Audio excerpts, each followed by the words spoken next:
गुरु प्यारी साध संगत जी, प्यार भरी राधा स्वामी जी, साध संगत जी, आज की वीडियो को पूरा ज़रूर देखिए। अगर वीडियो अच्छी लगती है तो वीडियो को ज़रूर लाइक और चैनल को सब्सक्राइब करना मत भूलिएगा। साध संगत जी, आज की जो साखी है उन सत्संगियों के लिए है जो ये समझते हैं कि नामदान सिर्फ हम जो है वो लेकर रख दे तो चल सकता है। तो साध संगत जी, बाबा जी हमेशा कहते हैं कि नामदान लेकर अगर हमने भजन सिमरन नहीं किया तो उसका कोई फ़ायदा नहीं है। ये तो वो होगा कि हमने रोटी रखी है सामने और जब तक हम उसे खाएंगे नहीं तो हमारा पेट कैसे भरेगा। साध संगत जी, आज की जो साखी है एक सच्ची घटना पर आधारित है। और साध संगत जी, जैसा कि आपको पता है कि डेरे में नामदान की कोई सीमा नहीं है, आप कभी भी नामदान लेने के लिए आ सकते हैं। तो साध संगत जी, जब डेरे में नामदान लेने के लिए तो एक बुज़ुर्ग दंपति आया, एक बुज़ुर्ग पति पत्नी आया जिनसे मुश्किल से चल पा रहा था। और जब वह नामदान के लिए बाबा जी के आगे आए तो बाबा जी ने उन्हें देखकर ऐसा क्या कहा जिसे सुन सारी संगत की आंखों में पानी आ गया। साध संगत जी, ये बुज़ुर्ग दंपति जो था वो दिल्ली शहर का रहने वाले थे और ये दोनों पति पत्नी रहते थे और इनके 2 बेटे भी थे जिनकी शादी हो चुकी थी। और ये जो बुज़ुर्ग आदमी है ये फ़ौज में था, फ़ौज में रिटायरमेंट हुई थी। तो इसकी पत्नी इसे हमेशा ही कहती रहती थी कि हमें नामदान लेना चाहिए, लेकिन ये उस बात पर नहीं आता था।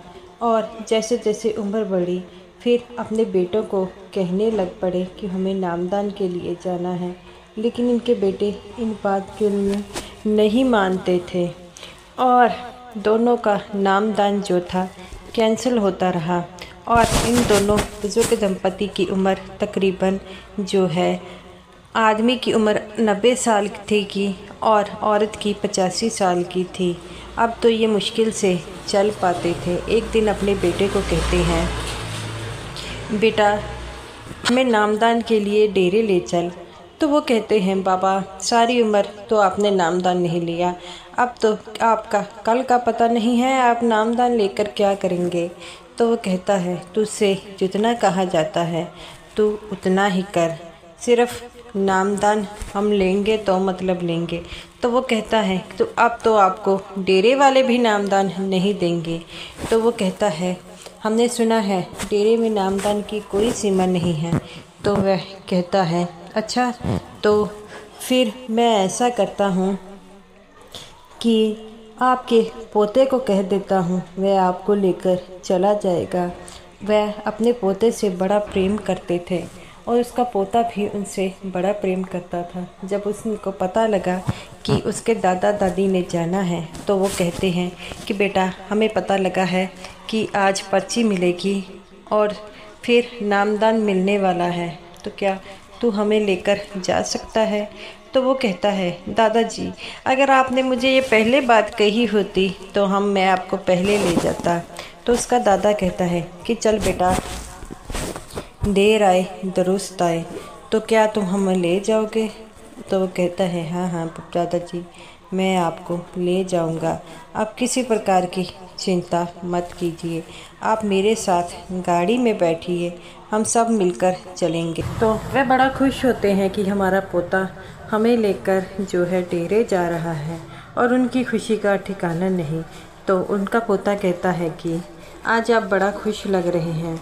तो वो कहता है कि हम नामदान लेकर ही आएंगे, 3-4 दिन लगने हैं, तू हमें छोड़ देना। तो उसका बेटा कहता है, तो मैं भी आपके साथ ही आऊँगा, वहाँ पर सेवा चल रही है, तो मैं क्या वहाँ पर सेवा नहीं कर सकता। ये बात सुनकर उसके दादा दादी बड़ा खुश होते हैं और कहते हैं कि बेटा सेवा कर लेना, हमने कब तुम्हें मना की है।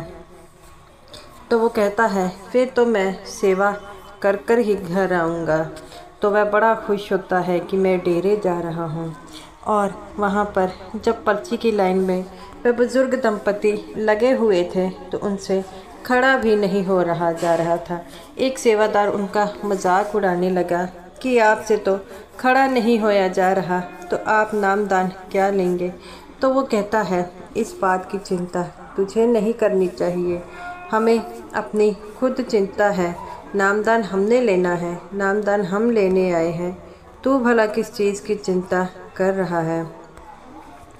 तो वह इस बात से जो थे वह कहते हैं एक सेवादार कि ठीक है, आप ऐसा कीजिए, लाइन में लग जाइए।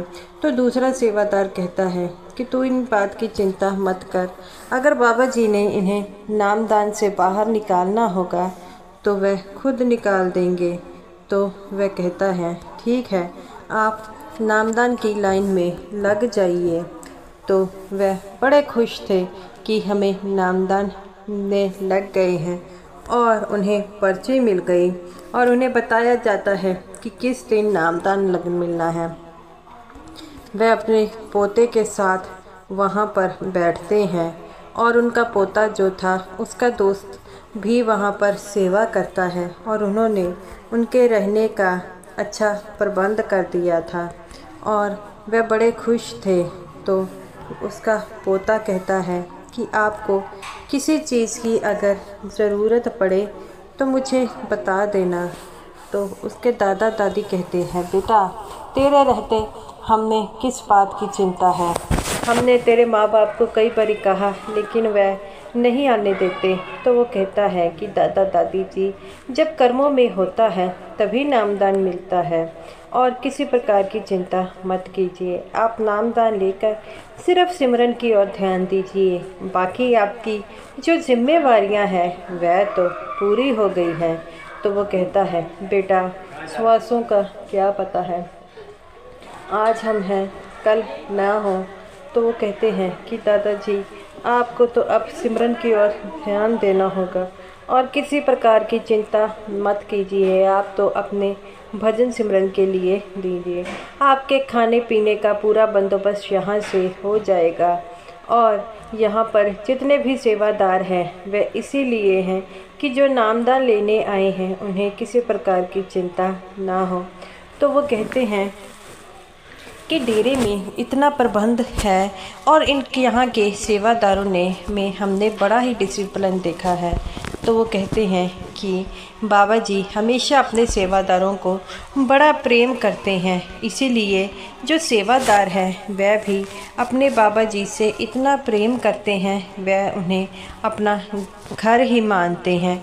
और यहाँ पर आप देखेंगे सेवादार ऐसे सेवा करते हैं कि मानो अपने घर में हो और बाबा जी भी इनकी किसी चीज़ में खातिरदारी में कमी नहीं, सोने की जगह पूरी तरह उपलब्ध होती है, खाने पीने को सब कुछ होता है। तो वो कहते हैं ये तो धरती पर स्वर्ग ही है। वो कहते हैं हाँ पिता जी। और 2-3 दिन वह जो है वहाँ पर बड़े अच्छे तरीके से रहे। जब नामदान की लाइन लगनी थी वह फिर लगे और उनसे खड़ा नहीं होया जा रहा था। तो वो कहते हैं कि आप यहाँ पर साइड पर आ जाइए, कुर्सी पर बैठिए, जब आपकी बारी आएगी तो आपको बता दिया जाएगा। पर वह दोनों पति पत्नी ये समझते हैं कि शायद सेवादार हमें लाइन से बाहर निकालना चाहते हैं, पर उन्होंने जो है बाहर नहीं निकले, एक दूसरे का हाथ पकड़कर आगे बढ़ते रहे।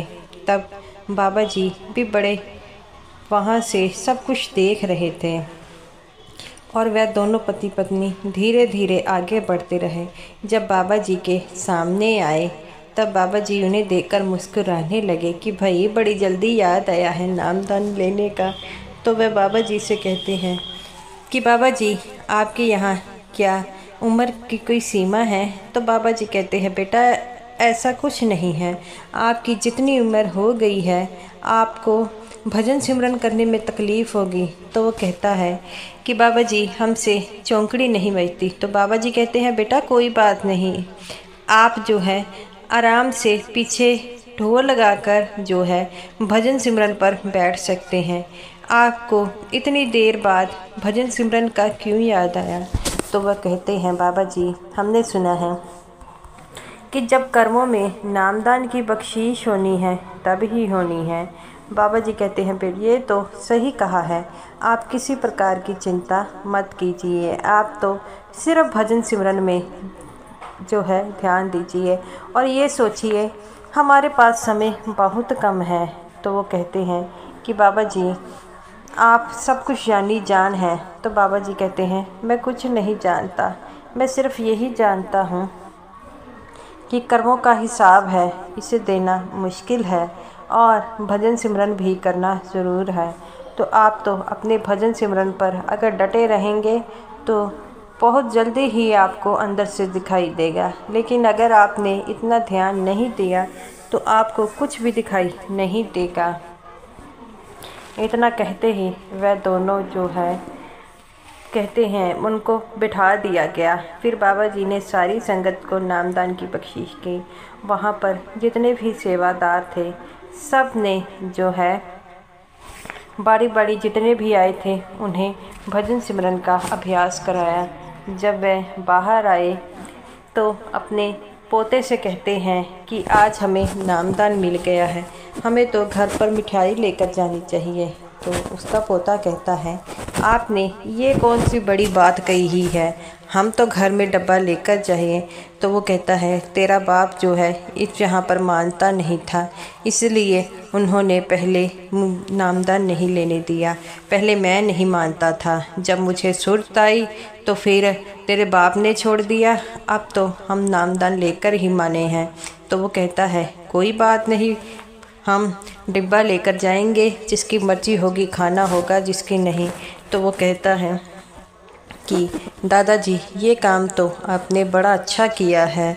तो वो कहते हैं कि हाँ बेटा, सुरत आने में थोड़ा समय लग जाता है और अब तो हमें भजन सिमरन की ओर ध्यान देना चाहिए। तो वो कहता है दादाजी आपको अब और कौन सा काम करना है, अब तो आराम से आप बेड पर बैठिए, दोनों मियाँ बीबी मिलकर भजन सिमरन की बातें कीजिए और भजन सिमरन किया करें। तो वह सारे हंसने लग पड़ते हैं। तब उसका पोता कहता है कि अगर हम डिब्बा लेकर जाएंगे तो क्या पता तेरा बाप जो है बवाल ना कर दे, बवाल। तो वो कहते हैं इस बात की चिंता मत कीजिए, डिब्बा तो बनता है। तो वह घर पर डिब्बा लेकर गए तो उसकी माँ ने खुश होकर ले लिया, लेकिन जब उसके पिता को बताया गया कि दादाजी को नामदान मिला है तो उन्होंने जो है वो नहीं लिया। तब उसका बाप कहता है कि जब तक इसे सुरत आएगी तब तक ये भी बूढ़ा हो जाएगा। तो वो बाबा जी कहते हैं, उसका पोता कहता है कि जब नामदान की बारी मिलनी है तभी मिलनी है। तो गुरु प्यारी साध संगत जी ऐसा ही होता है। तो वह दोनों बुजुर्ग दंपति बिना किसी की परवाह किए जब भी उन्हें मौका मिलता तो वह भजन सिमरन करते और भजन सिमरन पर बैठे रहते। और ये देखकर उनका पोता बहुत खुश होता और कहता कि आपने तो भजन सिमरन करना शुरू कर दिया। तो वह कहते हैं कि बेटा हमारे पास तो समय आगे ही कम है और अगर हम भजन सिमरन पर नहीं बैठेंगे तो कैसे चलेगा, फिर तो हमारा भजन सिमरन का कोई फ़ायदा नहीं। तो वो कहते हैं कि आप बिल्कुल सही कहते हैं, जो नामदान लिया है जिस चीज़ के लिए अगर हमने वो ही नहीं किया तो इसका क्या फ़ायदा है।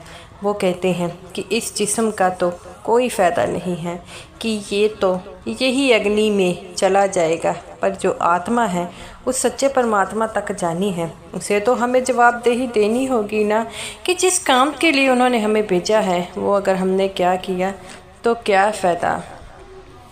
तो गुरु प्यारी साध संगत जी ऐसे ही हैं बाबा जी, और बाबा जी कभी किसी को मना नहीं करते। जब भी कोई नामदान लेने आता है हमेशा ही उन्हें नामदान ज़रूर देते हैं। जैसे इस बुजुर्ग दंपति ने, चाहे इनके पास समय कम था लेकिन नामदान लेकर भजन सिमरन पूरा किया है, इसी प्रकार सभी साध संगत जी को भजन सिमरन ज़रूर करना चाहिए, क्योंकि भजन सिमरन ही ऐसा ज़रिया है जिसके द्वारा हम 84 के जेल खाने से बाहर निकल सकते हैं। तो गुरु प्यारी साध संगत जी, अगर इस 84 के जेल खाने से बाहर निकलना है, उस अपनी आत्मा को परमात्मा से मिलाना है, तो उसके लिए भजन सिमरन भी ज़रूरी है। तो गुरु प्यारी साध संगत जी, ये रही मेरी आज की वीडियो। अगर आपको ये वीडियो अच्छी लगी हो तो वीडियो को ज़रूर लाइक कीजिएगा और स्मूथ साथ संगत जी को मेरी तरफ से प्यार भरी राधा स्वामी जी।